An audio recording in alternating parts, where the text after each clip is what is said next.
This is Season 2 of the Off-Grid Wilderness Trapline series. It documents a full trapping season from our off-grid cabin in northern Maine. This documentary series is for educational purposes only. Tune in every night for new episodes from Season 2, The Trapline.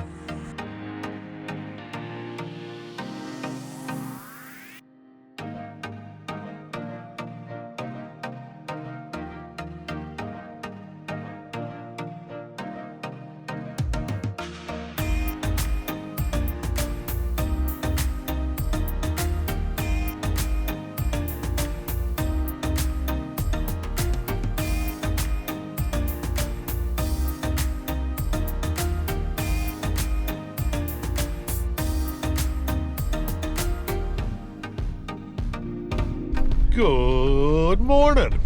It is going to be an absolute great day. We've got a couple different things going on today. Today's going to be first check of the season. So I got several lines out, so I can't check them all, but I have to check every 5 days minimum. So we might get 25, 30 traps checked today. We'll get everything we need to. And then, as you can see in the back, or hopefully you can see in the back, let me see. We got a bunch of traps, and then you see there's lights behind me. That is David Ames following me out. So he leaves today. He's gonna ride the trap line for a couple hours this morning before he has to leave. He's meeting some friends in town. We got a chilly one. It was 24 last night, so it was the first night that it was, you know, in the 20s all night. And the ground is actually frozen for the first time this year. I don't expect that to last today. I think we're going to get a little bit above freezing. Tomorrow they said maybe 40 degrees. And then I'm hoping for some snow, guys, because if you don't know by now, we got a brand new snowmobile sitting in the trailer at the off-grid camp, ready to rip. So first check is always super, super exciting.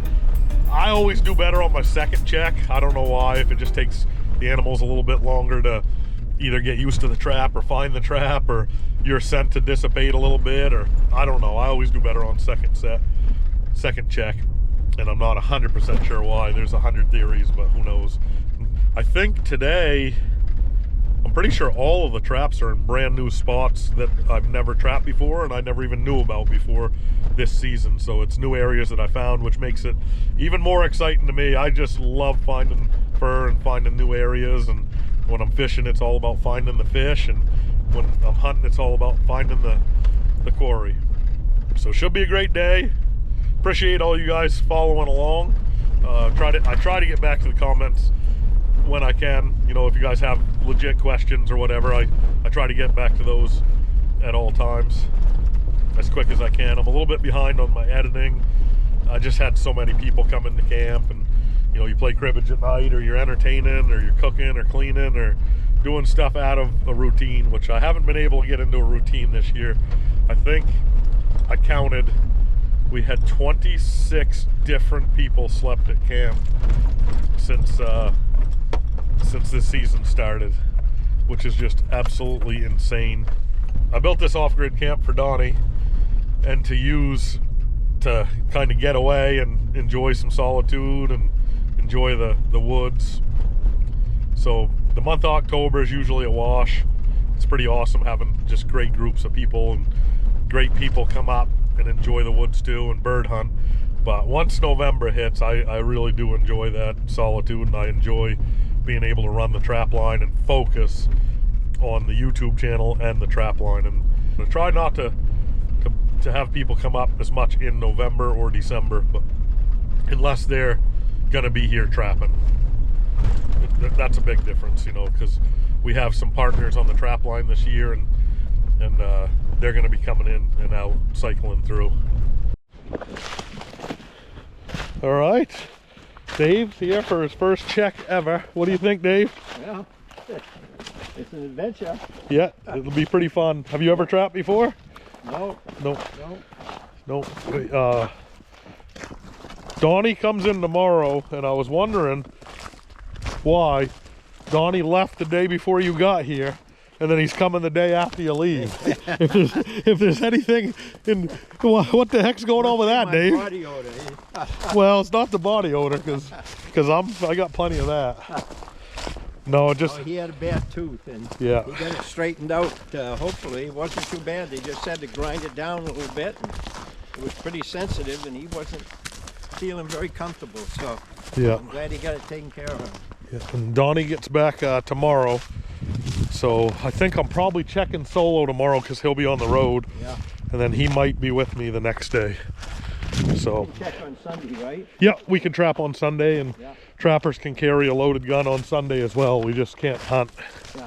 but we could use it for dispatching animals. But yeah, so this will be first check of the year. I usually check traps similar to the order that I set them in. This box we're gonna check first was actually the second trap that I set. It's just a little further in. I like to also start as far away from the truck as possible. But here we go, first check of the year.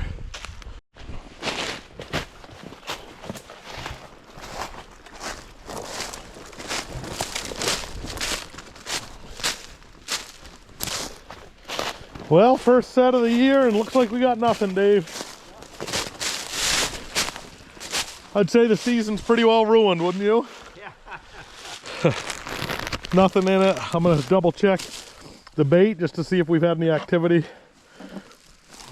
Hopefully, your luck here is going to be better than in Cribbage. Yeah, right. So yeah, it doesn't look like anything's been here. Trap's still pretty well set. I'll bring an extra partridge just in case you ever get robbed, or if you make a catch and something comes and eats the bait after. But this one I did the trap's actually upside down, used as a trigger. So there we go. So that set is good to go. All right, so first one of the year. Nothing in it. Might as well quit. What do you think? What's the hose for, John? Just for some ventilation, yeah. so they can smell that bait and Yeah. kind of locate it if they're outside the trap. And then I like to make that hole as big as possible, so I think I'll chip a little of that just in case a fisher shows up.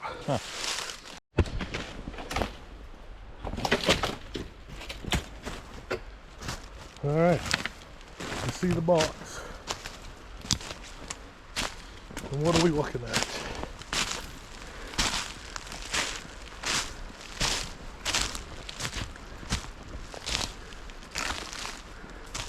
Nothing.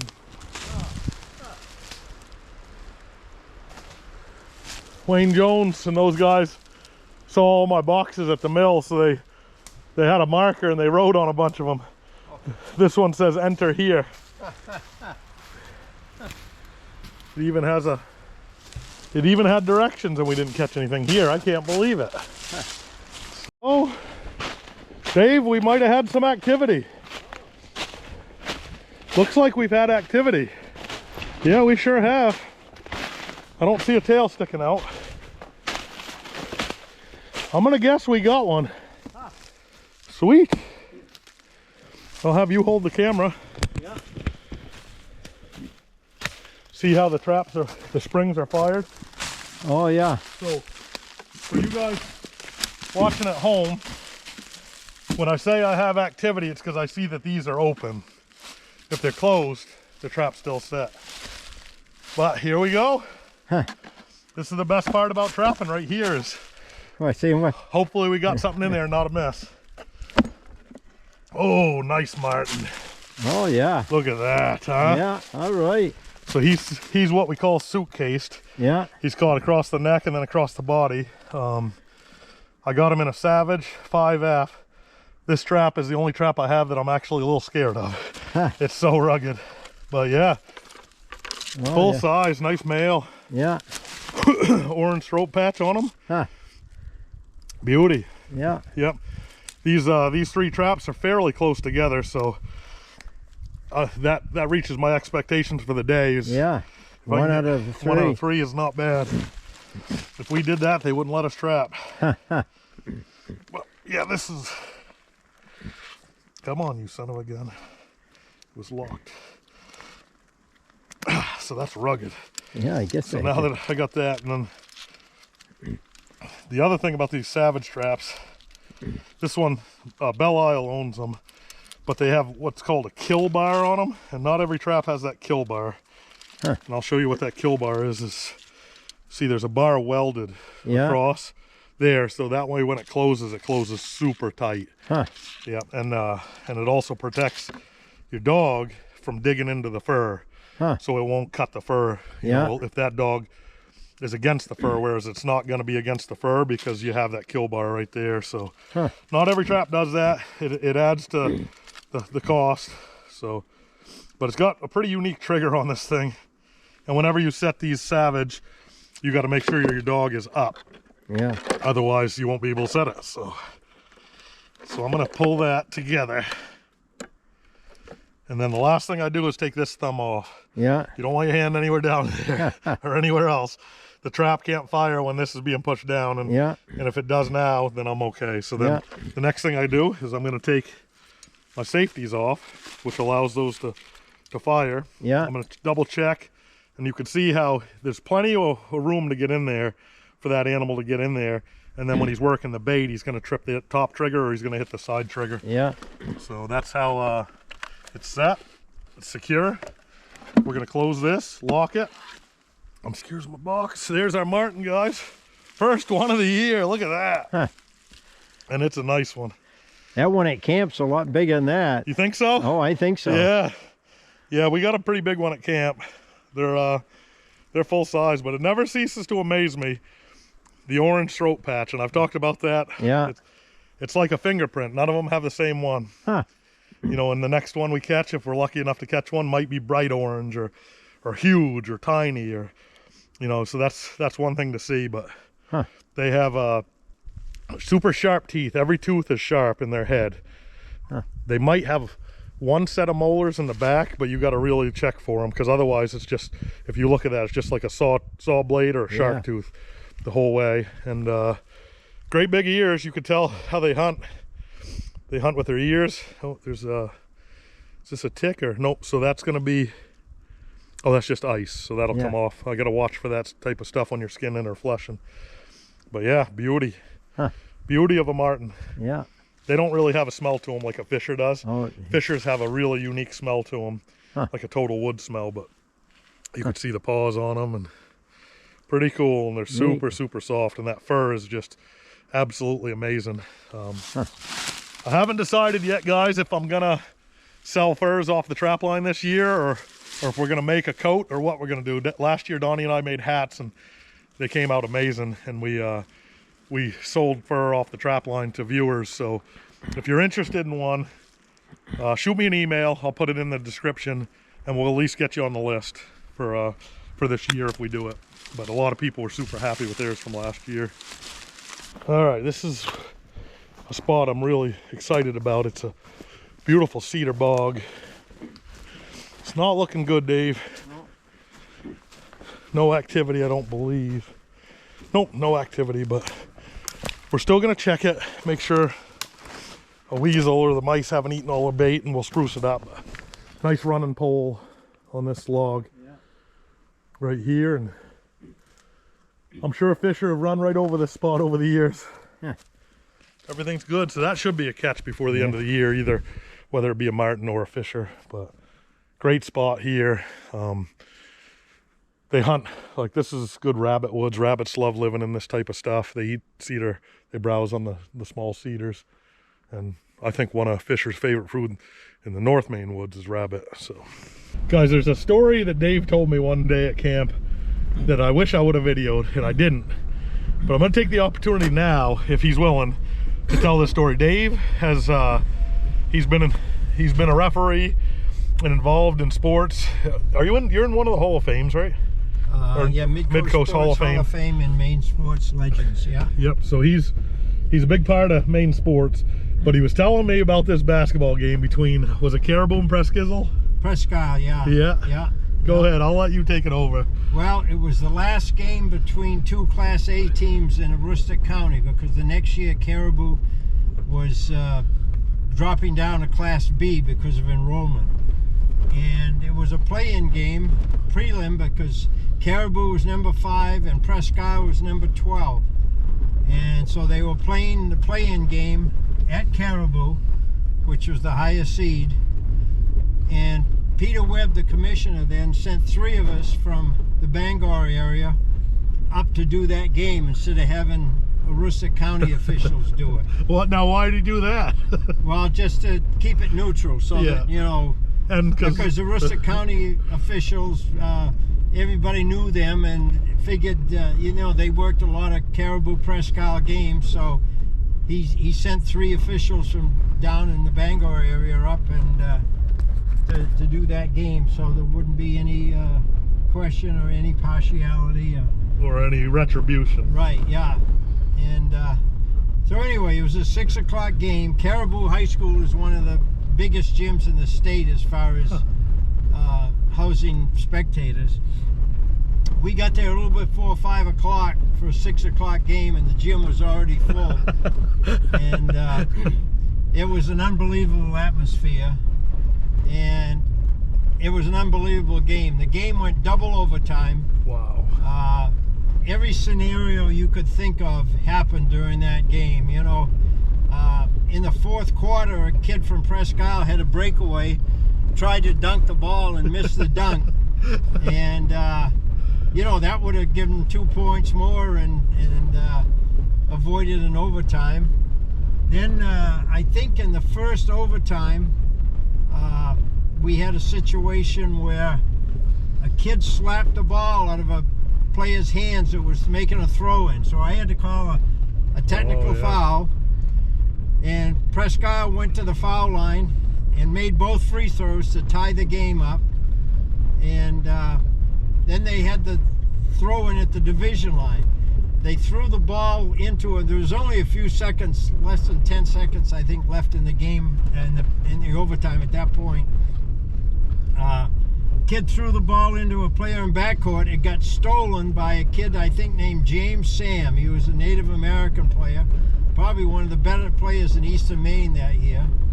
And he stole the ball and drove into the basket and got fouled at the buzzer. Oh and my so God. Was it tied or? It was tie score. Jeez. Nobody on the foul line because the time had expired. We put him on the foul line. Oh my God. And he had 2 free throws, so you figure the game is over.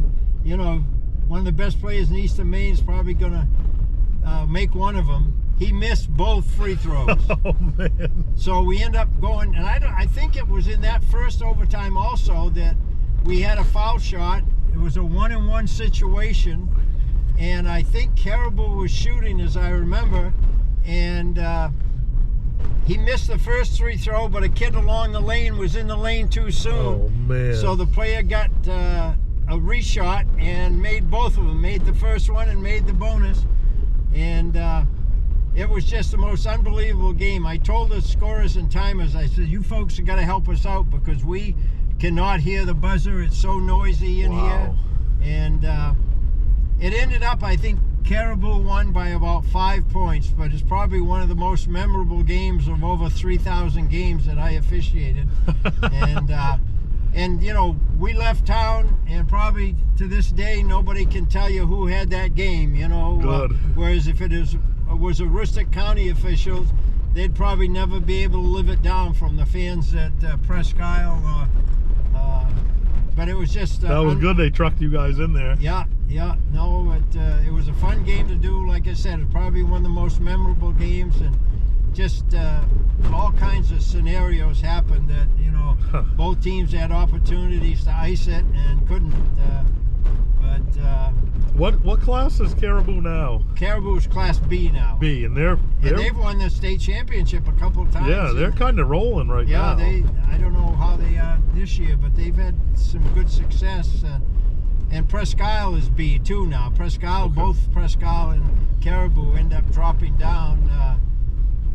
What were they, A, when the naval base was open? Yeah, well, Aroostook County at one time had 5 Class A teams. Like Fort Fairfield was Class A. Jeez. And now they're Class D. Holy cow. Limestone was Class A because of the base. Mm-hmm. And then Caribou, Presque Isle, and I think there was one other. I think somebody told me there was 5 Class A teams at one time in Aroostook County. Oh my gosh. And now there's none. Do you remember what year that game was when they were both Class A? I think it was 99, or it was, I think, right at the end of the 1990s. Wow. But I've got it back home, the date. Yeah, it was an unbelievable game and enjoyable to do. You know, you get up for games like that. The crowd gets into it, and it makes it, you know, makes it good. And it was fun that it was a good game. It wasn't a blowout. So 3,000 games. Yeah. That's a lot of games. Yeah, a lot of So you did it for a lot of years. I did it 54 years, yeah. So that's how you're in such good shape. I mean, how many miles is that? Oh, jeez. Well, I put a pedometer on a couple of times, and you run between 2.5 and 3 miles a game on a two-person cruise. So. All right, so this is a stream set in the hardwoods, and geez, yeah, we got activity, Dave. Look at that. You see that spring on the side of the box? Yeah. Now the back of the box is to the left. Yeah. And the front of the box to the right, and those springs are all the way to the front right. Oh, I see. Yeah, and it does look a little tore up. That might not be a good thing. I don't know. We're gonna find out. No, I think we're gonna do okay on this one. I think we're gonna do really well on this one. I'll let you hold the camera. Huh. So we got some activity. So you can tell by these springs being open right here.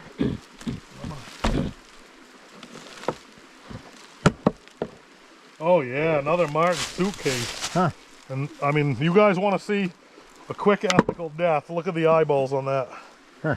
Blown right, I mean, they're popped right out. So that crushed his brain with that kill bar. I'm a little bit nervous how hard these 5Fs hit. So until I get to skinning, we won't know.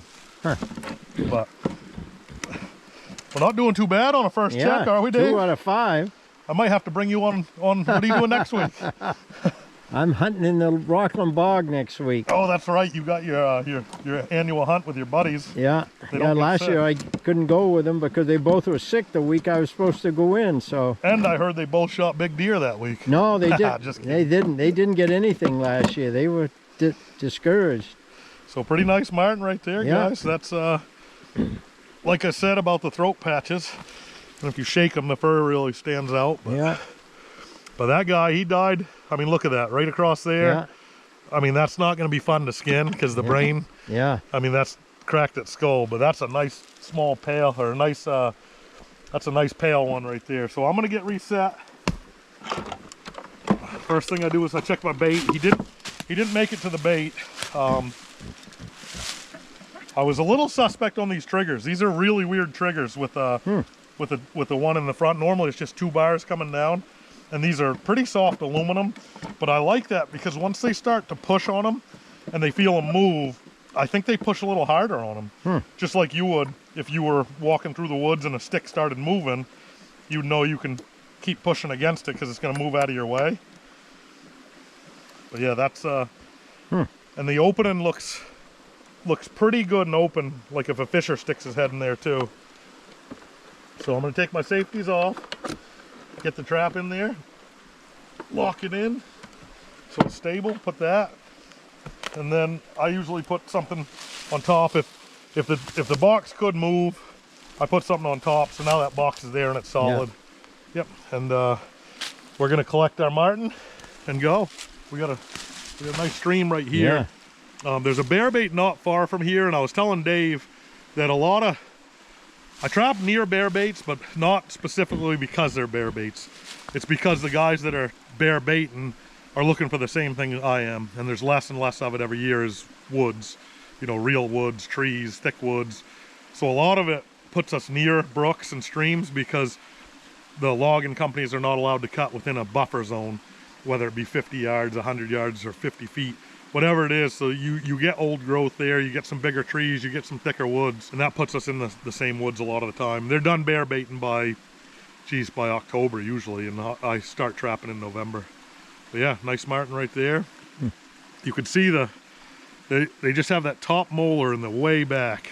I don't know if you could see that or not. You see it, Dave? On the top? Oh yeah. The last one's a molar. Yeah. And then everything else on the top and bottom is sharp. And if you ran your finger down there, Yeah, it would cut it. It would cut it. Like, that's how sharp they are. They eat a lot of nuts, berries, bones, eggs. We're learning they eat eggs, right?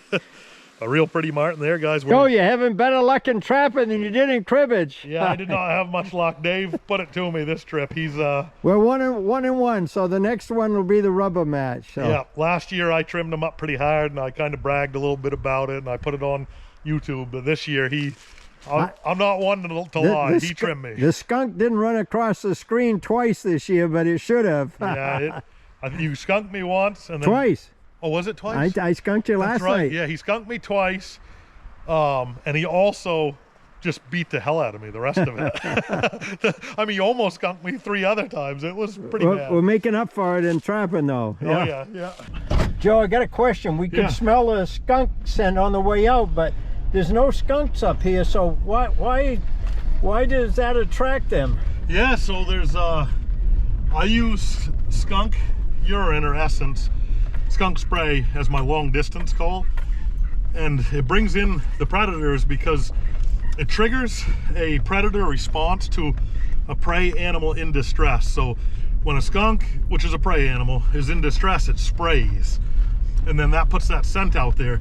So if a predator like any mustelid smells that, they think it triggers that, okay, there's a prey animal in distress, might have a broken leg, might be caught in a trap, might be half eaten. So they go to investigate, and then when they investigate, then they find my box, which has local close range lures and then bait in there, so they have something to eat. So that's why we use it. There's not a skunk within, geez, what would you say, 100 miles? Oh, yeah, probably. Yeah, but it works. Yeah, crazy. Yeah. Nothing here, Dave. This one, it's kind of in that same buffer run. Yeah. So we already caught the marten that came through. So I'll probably leave these for one more check, and if I don't pick something up, I'll move them to another area. That's a big maple tree for anywhere, really, not let alone up here where they don't let the trees get big. It's a pretty good sized maple. Yeah, I bet you somebody got fired over that because they let it grow too big for their machinery now. Yeah, somebody probably got fired over that tree, maybe. So we're down here in this green growth. As you can see, we're coming out of the hardwoods. We're getting down in the green growth. Kind of a travel way. This could be looked at like a kitchen.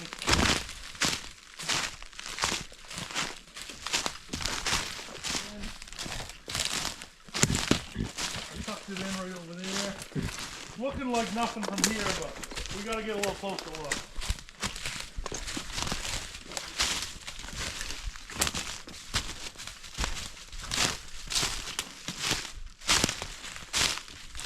Nothing. We'll just check it.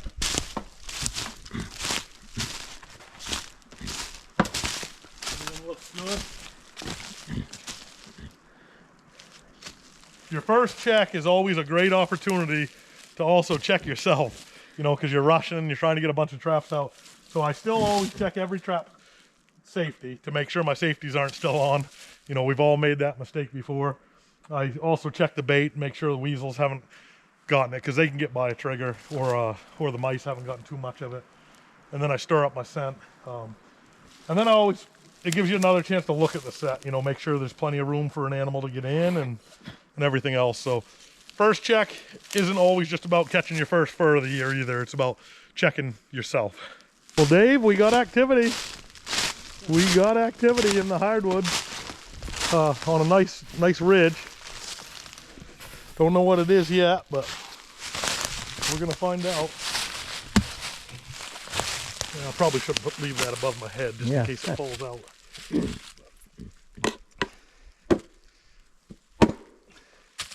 Ready? Oh, yeah. Oh, look at that marten. Look at that. Big old pale marten. Huh. Oh, that's nice. Huh. Wow. That's a big one. Number 4. Yep, 4 for the day. We're having a day. That's unbelievable. Was that 4 for 9? 4 for... Yeah, we were 3 for... Well, we were 3 for 6. Yep. I'm not sure, to be honest with you. I'll let you...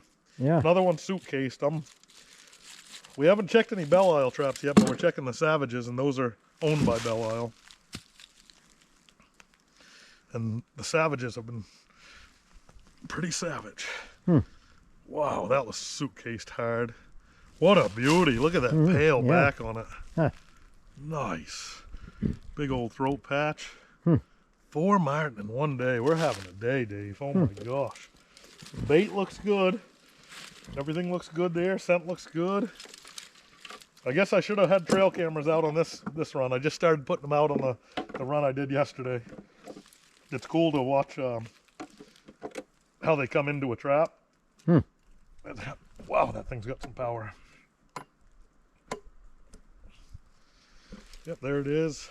And if they get through, which is, you know, fine. I don't mind if they weasel their way through. They're going to bump that secondary trigger with their back when they go to eat. Yeah. So that's kind of why I'm leaving those triggers in there. I bought a bunch of triggers if I needed to swap out.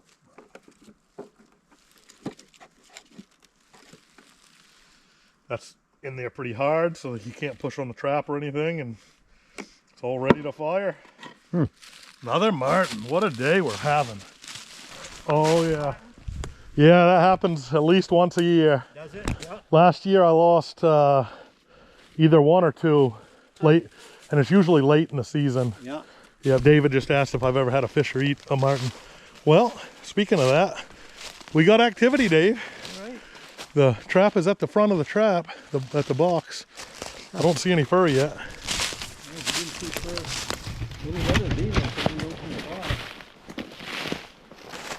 Oh yeah, I see some fur. Yep, and this is a Belisle 120. Sweet. Nice. Cool, this makes this worthwhile coming all the way down this road, doesn't it? Yeah. Yeah, that's awesome. All right, so. That looks like a dark tail. Does it? Let's see. Oh, another Marten. Yeah. Nice. All right, that's a Marten in a... That's number 5. That's number 5 already? Yeah. Jeez, how many traps have we checked?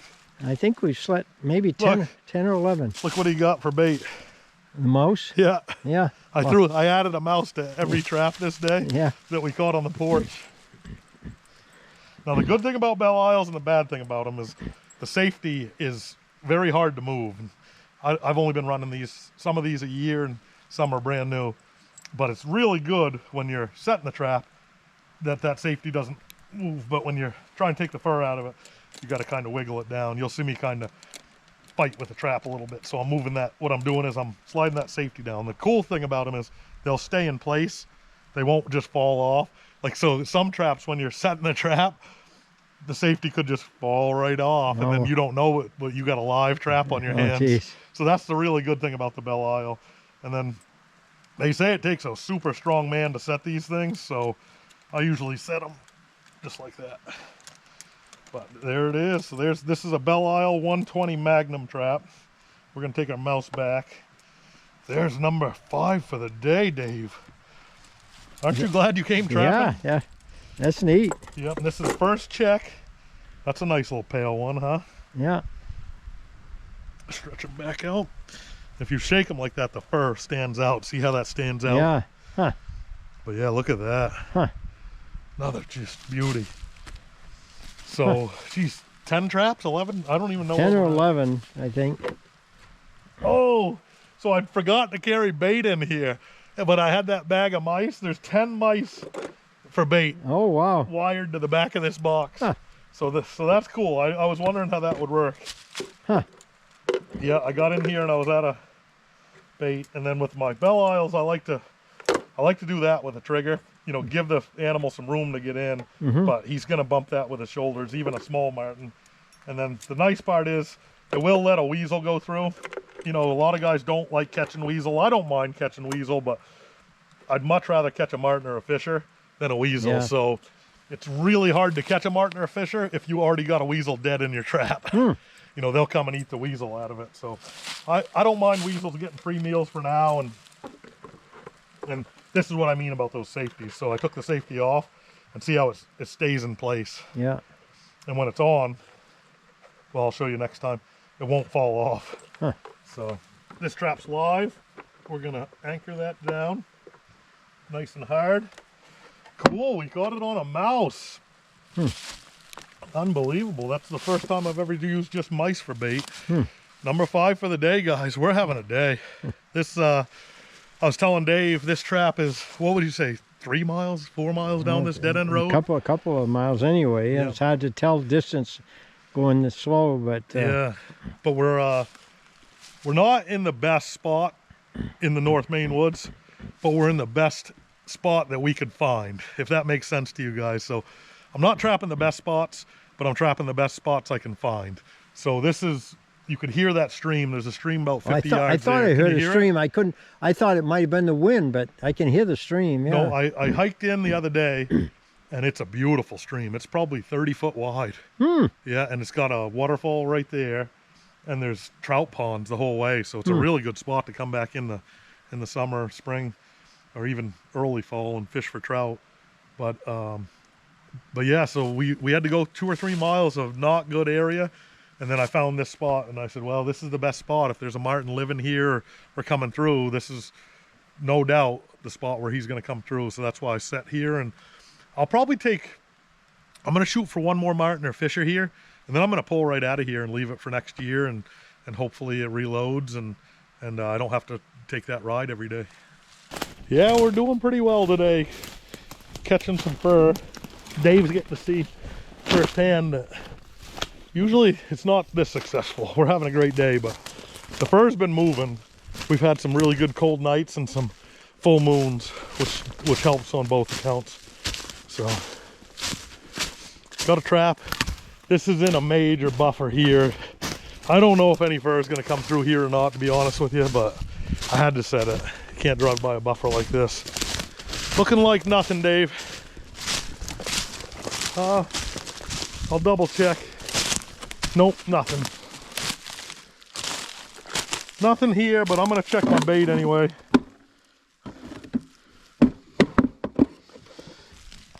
Got a grouse in the back. Everything looks pretty good. Trap. Getting into some of these places, you just kind of plow in, hands full with a box and a bag of trapping stuff. But going out, the first check, you could find a little bit better route sometimes.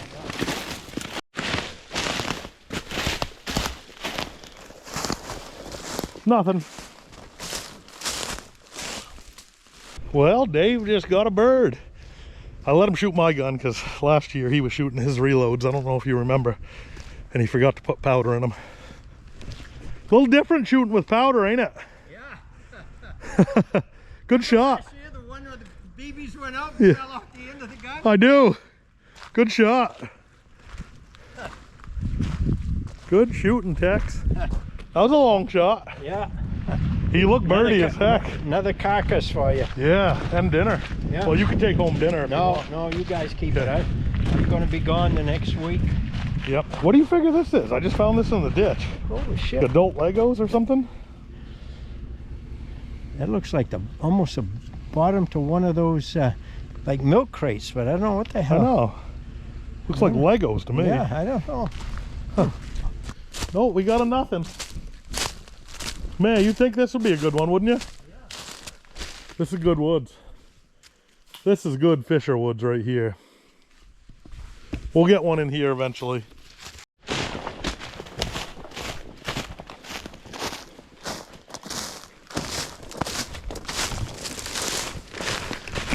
I really like these woods here. This is good trap. It's in there quite a ways. Once again, along a stream, which you're kind of finding a pattern with that. It's not always because I like just trapping streams. It's because it's the only woods that are left. I see the box, but I can't tell till we get up to it.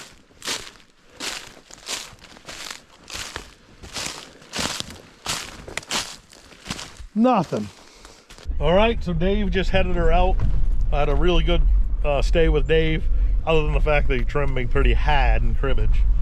I don't know how he got so good at cribbage all of a sudden, but I don't know. Maybe I got to count that board and make sure he was running the same amount of pegs I was running, because it felt like he was only doing about half as many as I was. But anyway, I had a great time with Dave. He was awesome in camp.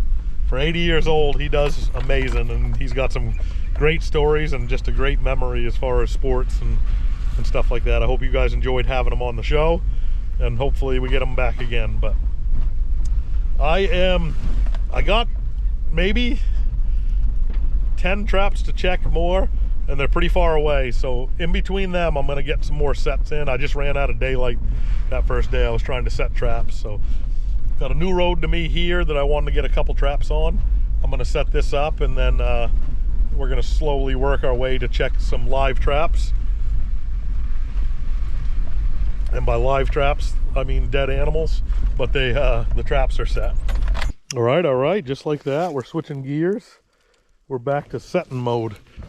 I have quite a lot of area I want to set that I just ran out of time with during the first day of setting, so I'm making some more sets in some pretty good areas here. This is like a hardwood ridge that falls down into a green growth. I'm going to get another trap in that green growth, so I'll have 2 boxes for one marten basically, and you never know, you might pick up 2, you might pick up 3 here, but I definitely wanted to get this area covered.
All right, that one's interesting. It's steep. I usually don't set them steep. I put them flat or on a little less steep, but I want to try it. I want to see how those animals like going up, see how the catch rate is different. And I love setting. Like, there's a couple different components to running a trap line. There's setting, checking, and skinning. And I'd have to say the hardest work out of all those is your setting. Takes a while to set. You're lugging stuff in and out. You got to find new areas. You got to find all the areas, really.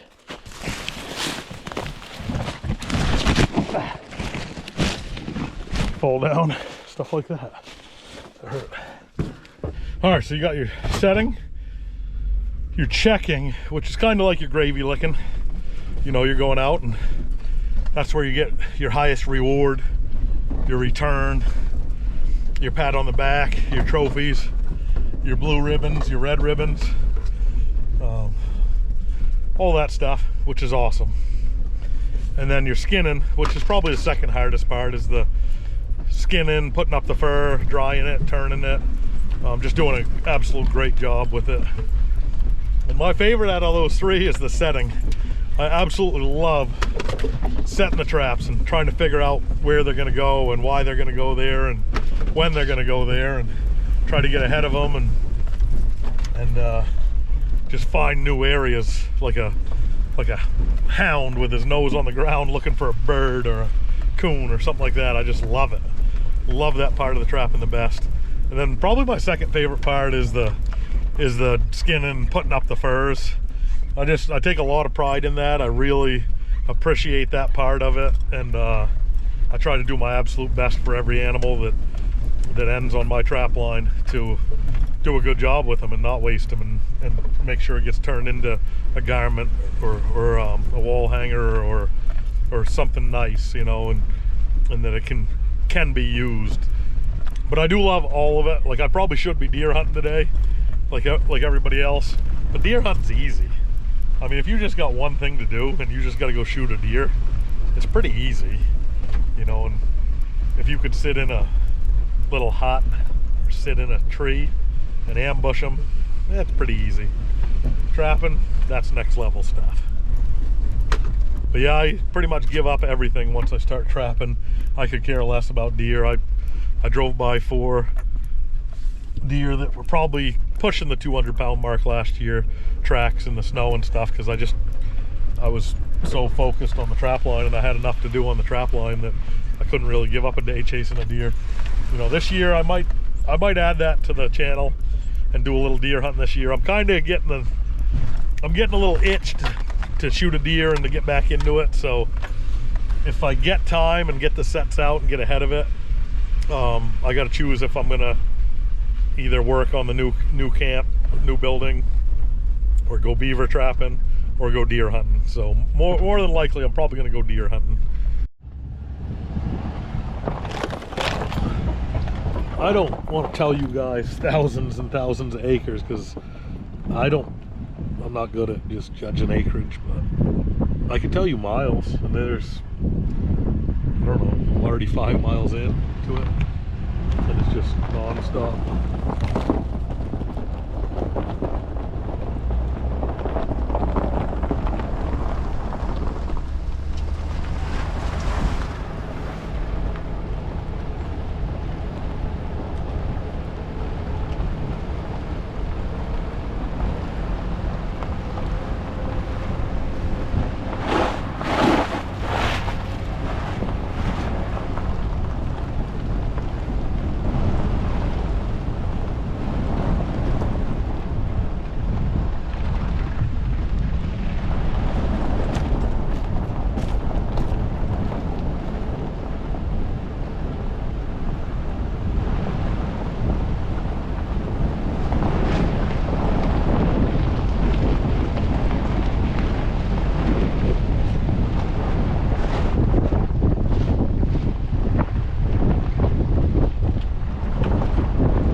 Unbelievable. It's just miles and miles and miles.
All right, so we're back to checking some traps. I got 4 traps that are set up here that I have to check today, and then I want to set a bunch after that. So that'll probably take us to dark today, is check these 4 and then set as many as I can from the truck. Oh, that was a bad one. Oh no, I didn't see that. Set as many as I can from the truck on the way out. But I just ran into a couple deer hunters, Garrett and Grant, and they told me that they saw a marten in a trap. Or actually, he said he wasn't sure what it was, so marten or a fisher in a trap. Not on this road, not in these traps that we're going to check. He said it was in a different road, which is where I'm going to be checking tomorrow. So pretty good chance we got a fur in a box tomorrow, if it's the same one, if it was mine and not another trapper's.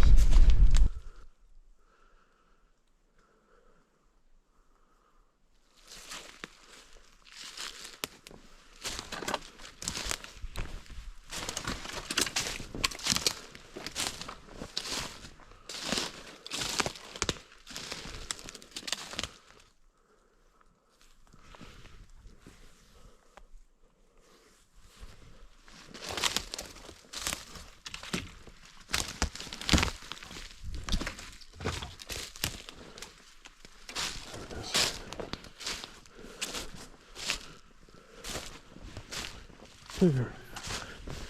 Hi Gorby, what are you doing here?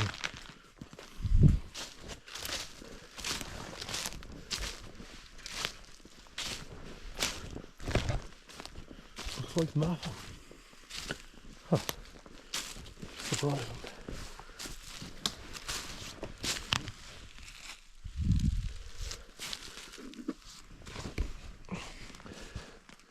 Nothing. 0 for 2.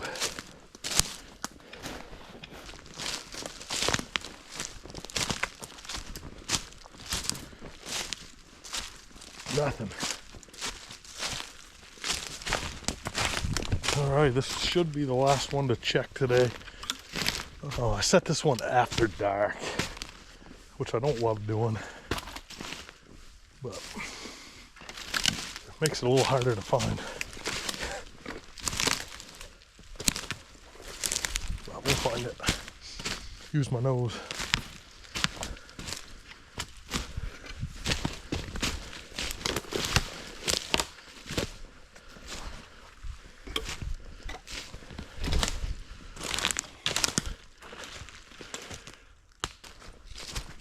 There it is, way over there. We weren't even close.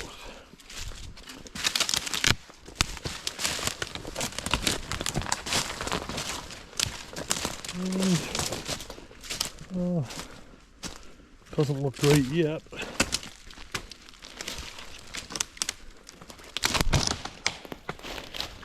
Nothing. Dang it. 0 for 4 over here.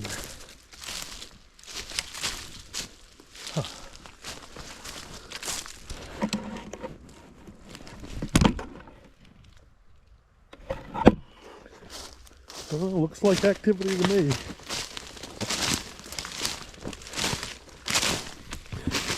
Looks like activity.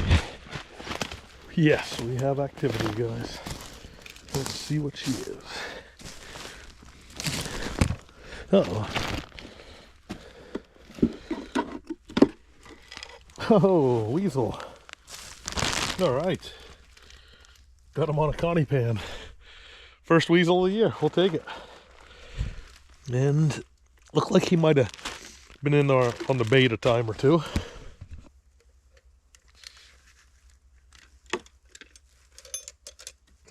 All right.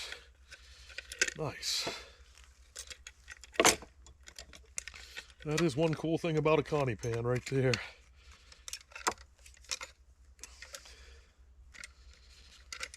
Might actually be my first catch ever with a connie pan.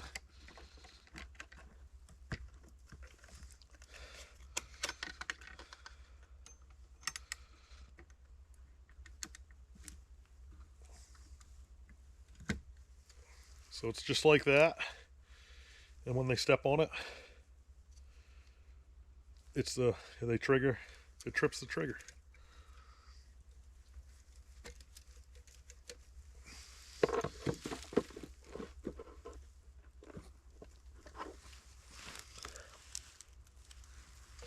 Yeah, he might have gotten a meal or two first. Right. Wow, that might be the darkest weasel I've ever caught. Ooh, he stinks like a weasel, I'll tell you that. Smucked him good. Good kill on that. About 50-50 for sure. Early season weasel. They do have a lot of brown in them. So that's pretty cool. And no misses yet, which is the best part of the day for me, I'll tell you that. That was a huge goal this year. Was to cut down on the misses. Yeah, looks like activity. Yep, we have activity. Oh, nice dark marten. Wow. Super dark. Wowzers. Smoked it in that 120. Awesome, awesome. What a day. I just gotta be doing some skinning tonight. All the catches were great today. Quick, ethical kills, just like I like. I want it to be as quick and painless as possible, like any hunter or trapper wants. But that's one of the reasons why I upgraded this year and got all Belisles and Savage, or Savago. I got the strongest possible traps on the market. Pretty awesome.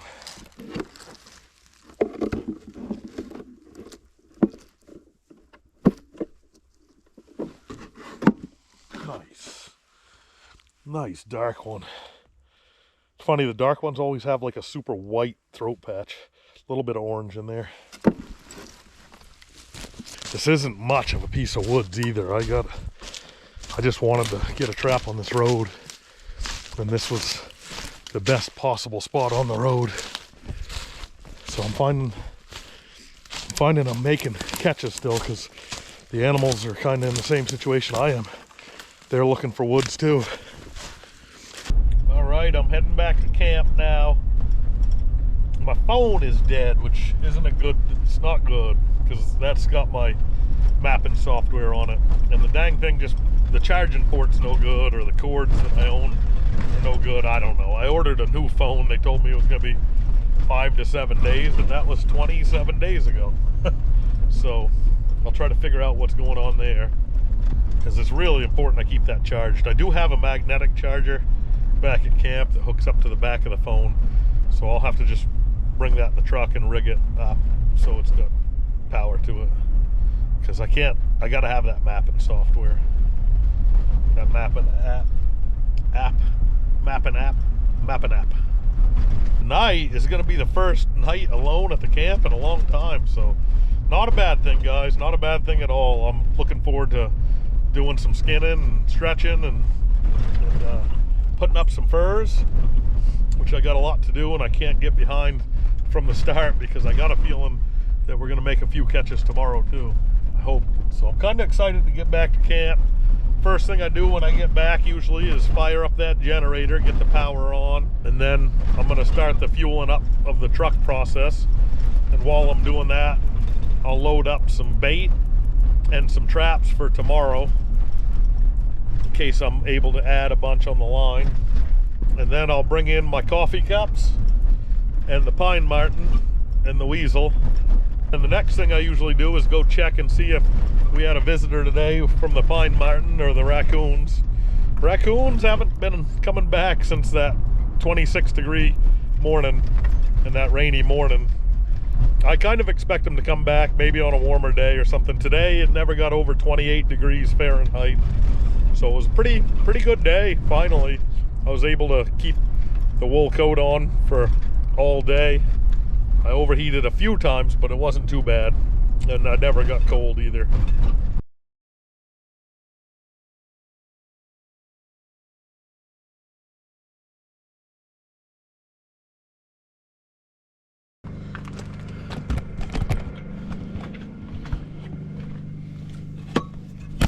Coffee cups for tomorrow. Get that cell phone on charge. That's filling up. We'll go in, drop off the coffee cups, try to get that phone charging. Then we'll check the the Marten stump. Oh, looks like we had a visitor. Nice.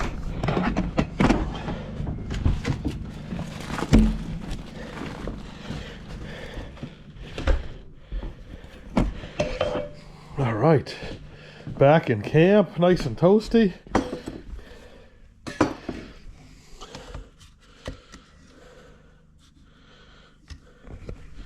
All right, phone's on the charger, I guess. It's 28 out, 45 in here. So now's a good time to get a little fire going. We don't mess around with matches or them little click lighters here. We use the real deal.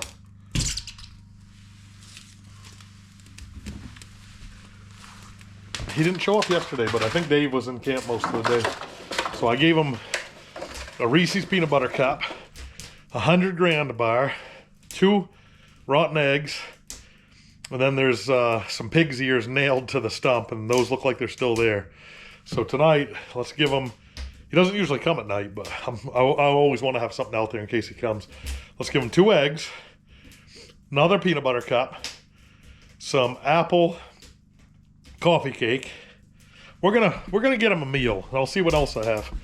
See if, oh shoot, I just heard one of them eggs start to crack. Whoops. Yeah, let's see how he likes Oreo cookies.